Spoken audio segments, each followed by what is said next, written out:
Let's start by defining a simple logging service class. This class has a log method that writes a message to the console. Notice how we prefix the message with log, to indicate that this message is coming from our logging service. Next, we have our minimalistic injector class. This class is responsible for dependency injection. The static resolve method takes a target class, retrieves its dependencies, creates instances of them, and then instantiates the target class with these instances. This manual process simulates what frameworks like Angular do under the hood. Here, we define our standalone component which depends on the logging service. Notice the static dependencies array. This is where we declare our component's dependencies.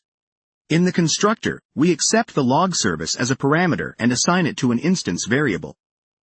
The perform action method then uses this service to log a message when it's called. Finally, let's put it all together.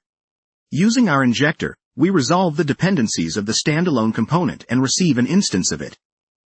We then call the perform action method on this instance, which in turn logs a message through the logging service. This demonstrates a standalone component with dependency injection, without relying on an ING module.